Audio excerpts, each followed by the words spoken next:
मसीह खुदा में आप सबकी सलामती हो। खुदावन के ज़िंदा पाक कलाम में से आज हम पढ़ेंगे नए अहदनामा में से यूहन्ना की अंजील उसका 15 बाब पहली आयत से लेकर आखिरी आयत तक। यस्सु अंगूर का हकीकी दरख्त। अंगूर का हकीकी दरख्त मैं हूँ और मेरा बाप बागबान है। जो डाली मुझ में है और फल नहीं लाती उसे वो काट डालता है, और जो फल लाती है उसे छांटता है ताकि ज़्यादा फल लाए। अब तुम उस कलाम के सबब से जो मैंने तुमसे किया पाक हो। तुम मुझ में कायम रहो और मैं तुम में। जिस तरह डाली अगर अंगूर के दरख्त में कायम ना रहे तो अपने आप से फल नहीं ला सकती, उसी तरह तुम भी अगर मुझ में कायम ना रहो तो फल नहीं ला सकते। मैं अंगूर का दरख्त हूँ, तुम डालियाँ हो। जो मुझ में कायम रहता है और मैं उसमें, वही बहुत फल लाता है, क्योंकि मुझसे जुदा होकर तुम कुछ नहीं कर सकते। अगर कोई मुझ में कायम ना रहे तो वो डाली की तरह फेंक दिया जाता और सूख जाता है, और लोग उन्हें जमा करके आग में झोंक देते हैं और वो जल जाती है। अगर तुम मुझ में कायम रहो और मेरी बातें तुम में कायम रहें तो जो चाहो मांगो वो तुम्हारे लिए हो जाएगा। मेरे बाप का जलाल इसी से होता है कि तुम बहुत सा फल लाओ, जब भी तुम मेरे शागिर्द ठहरोगे। जैसे बाप ने मुझसे मोहब्बत रखी वैसे ही मैंने तुमसे मोहब्बत रखी। तुम मेरी मोहब्बत में कायम रहो। अगर तुम मेरे हुक्मों पर अमल करोगे तो मेरी मोहब्बत में कायम रहोगे, जैसे मैंने अपने बाप के हुक्मों पर अमल किया है और उसकी मोहब्बत में कायम हूँ। मैंने ये बातें इसलिए तुमसे कही हैं कि मेरी खुशी तुम में हो और तुम्हारी खुशी पूरी हो जाए। मेरा हुक्म ये है कि जैसे मैंने तुमसे मोहब्बत रखी तुम भी एक दूसरे से मोहब्बत रखो।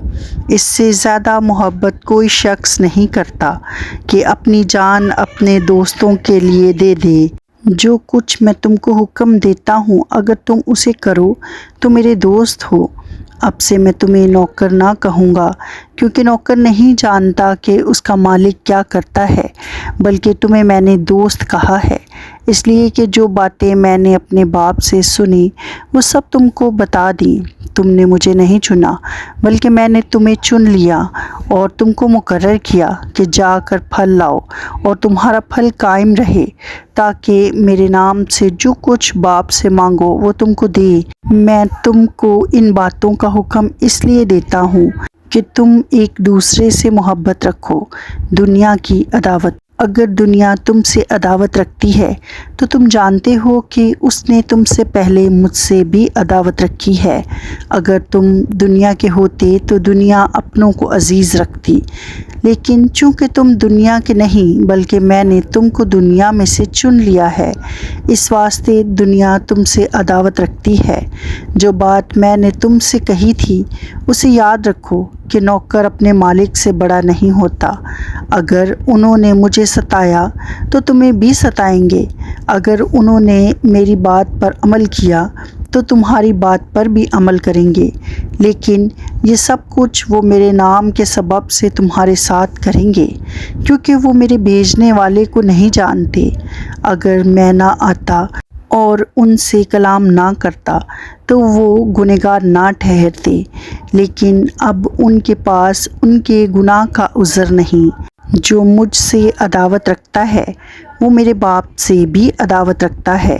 अगर मैं उनमें वो काम ना करता जो किसी दूसरे ने नहीं की तो वो गुनहगार ना ठहरते, मगर अब तो उन्होंने मुझे और मेरे बाप दोनों को देखा और दोनों से अदावत रखी। लेकिन ये इसलिए हुआ कि वो कौल पूरा हो जो उनकी शरीयत में लिखा है कि उन्होंने मुझसे मुफ्त अदावत रखी। लेकिन जब वो मददगार आएगा जिसको मैं तुम्हारे पास बाप की तरफ से भेजूँगा, यानी रूह हक जो बाप से सादिर होता है, तो वो मेरी गवाही देगा और तुम भी गवाह हो, क्योंकि शुरू से मेरे साथ हो। खुदावन के पाक कलाम के पढ़े और सुने जाने पर उसकी बरकत हो। आमीन।